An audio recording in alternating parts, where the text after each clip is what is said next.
What up, everybody? This is RavenSky. Tuning in here from Keystone Farmers Market in Odessa, Florida. If any of you have been following me, you would probably be updated that I'm making these tables, these custom-made tables for my plants in my greenhouse. And I thought I would make a quick tutorial on how to build one of these tables. I'm not a carpenter, but I've been in the industry for quite some time, and picked it up pretty quickly. And I had all the tools that I needed, really, tools and supplies laying around that I needed to build these tables. And the idea was to fill up this entire greenhouse. As you can see, I've got 3 of these already, and I'm in the process of building the last one that's going to go right here. And they're about 8 foot long and roughly 4 foot wide. I'm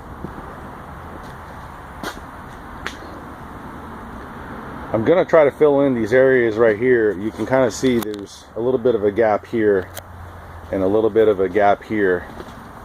So I'm going to end up moving this table and pushing it this way, and I'm going to have this extra space here, but I want to utilize that space, so I'm going to end up building a table for this and then doing a duplicate over here. But the important thing is, if anyone was wondering how to build something like this, which is really quite easy, in my honest opinion, I'm going to show you what it is show you how I did it real quick, just in case you're trying to do something similar. I don't think the materials cost that much, because there's not really a whole lot that's being used, but I did want to show you what I was doing here. Okay, so basically you're gonna need tape measure, obviously.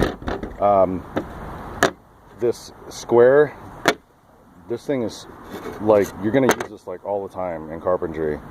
And again, like I said, I'm not a carpenter and stuff, so I'm just learning how all this stuff works, but this has been the absolute essential tools that I've been using. You're gonna need this square. The other thing you'll probably want to get is most people already have an impact drill and just a regular drill, and it doesn't matter if you have either or if you have both the same. But in my case, I've got an impact and I've got a regular drill, which work fine. And the other thing is the bits that I'm using. If I can get this off here. For the snap-on impact drill, I'm actually using a square tip. You can kind of see that. I'm using a square tip, and then the other thing that I'm also using is, let me just show you here real quick. I'm using the star tip also. Now, had I started this from the beginning and knew what I was doing here, I probably would have ended up actually getting. Well, here, let me take a step back first. So basically, using the square and the star, and the screws that I'm using, these are like self-tapping decking nails, and I think they're galvanized, and they do have a star. They do have a star pattern in there, and I think these are 2.5 inch, or I think they're 2.5 inch. The other ones that I'm using are square tip, and they are 1.25 inches, and they're not necessarily self-tapping, but they're actually meant for hardy board, but they're really versatile. It's not just for like wood. I actually use these screws for tapping into metal also, once I did a pre-drill. So these are like really good, like your all-purpose screw. And had I done it from the beginning, I would have gotten I would have gotten both of these in a square or both of these in a star, had I had my choice, but I really didn't. So if you want to make it easier on yourself, get matching screws that are, either both have star or both have square, and that way you don't have to constantly be changing out your tips. So that's one thing. The other thing is I'm doing a lot of pre-drilling with the 2x4s, and the reason for that is drilling into this without doing a pre-drill, like for instance right here, these 2x4s will separate. So when you're trying to screw in here, because there's not a pre-drill, the board will actually move out of place, and it's really a painstaking process if you're trying to hold this together if it's not pre-drilled, because it moves the board all around. So you want to do a pre-drill, and preferably get a wood pre-drill, or a wood screw, or a wood drill bit. That's what you call it. So get a wood drill bit, do a pre-drill, and then screw these in. So I kind of do the same for the 1 1/4 inch. Also, I do a pre-drill, and especially depends on what type of wood you're using. I'm using plywood, you can see, and the plywood is actually really durable, so it doesn't split that much. But if you're using something, if I can find something here, like some pieces of wood, like, here we go, like this wood that it's not plywood, and it'll split on you if you put it in the wrong place. So I just suggest that you always do a pre-drill on most of the stuff, and it'll make your project go a lot quicker. The other thing you're going to need is a pencil, because you're going to be making pencil marks with your square all the time, for sure. And then the other thing you're going to need that I highly recommend is getting a snap line. And depending on how you buy if you buy your wood in like big full length 8-foot or 10-foot pieces, then if you're buying your wood in the full length pieces and you need to cut pieces off, you know, to make your materials, you're going to need a snap line, because you don't want to be using this going across an 8-foot board, because it never comes out straight. The other thing that I use is the level. You're going to need this quite often to make sure that this is level here, to make sure your framing is level, and to make sure your legs are level. And it just kind of, you know, you want to keep everything pretty level, so in your end result you want to have a table that's level, you know, that's as level as it can be. Because if not, I don't know, I'm just a perfectionist. I like my stuff level, so that's just kind of how I'm doing it. The other highly essential tool that I've been using, and I don't even know what these things are called, a quick grip. You can probably see it.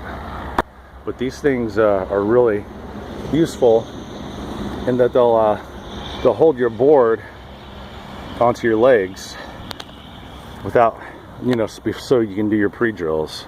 And basically you just do it on both sides, and that'll hold your cross beams here. And these cross beams are just meant to keep your legs straight, so they don't buckle and over time and whatnot. It's just to help strengthen and make the table structurally sound, basically.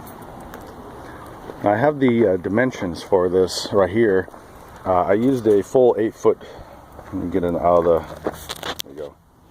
So I used a full 8-foot 2x4 for both sides, for both ends, and then the 2x4 that goes in the middle is at 41 inches. So total length from here all the way to here is going to be 44 inches. And this one here is, the legs are all 36 inches, and of course they go all the way down. You can't see that. You kind of see it there. But they go all the way down, so they fit flush with your sideboards. And then this board right here, this crossmember board, or the stabilizing board, is also 41 inches. And then let's see if that's pretty much all the dimensions for it. And that's just really building the frame. And then when it comes to putting on the top, I used a 4x8 piece of plywood. But since I'm customizing these tables, I actually cut off, I think, 3 inches. So once I got the frame made, I'll put it in here. But then I'll take the 4x8, and then you can cut it to how big it is that you're looking for. Basically, you just frame the piece of plywood to your frame, and then customize it for however big you want it. And I made these tables so they would be exactly, over this table I made it so it exactly fit these two, and I don't think this is a full 4 foot. I cut off a little bit, and then I think for the other tables I decided to just make them a full piece of plywood, so I really didn't cut any extra off. So these are all pretty much, the rest of them are pretty much the same, a full 4x8 piece.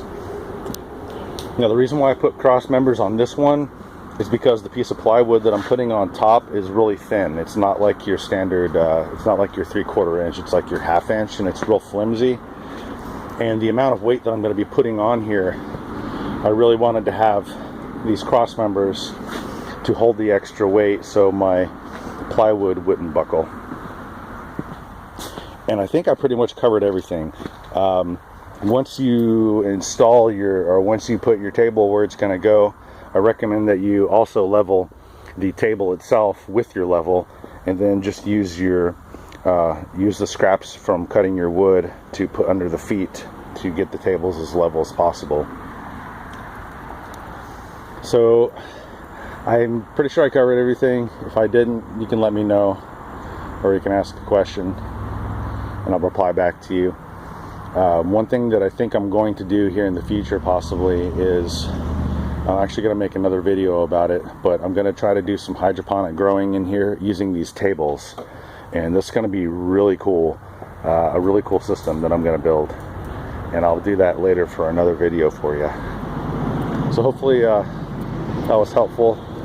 Also, if you have any questions, just let me know. Thanks for tuning in. Appreciate it, guys. Raven out.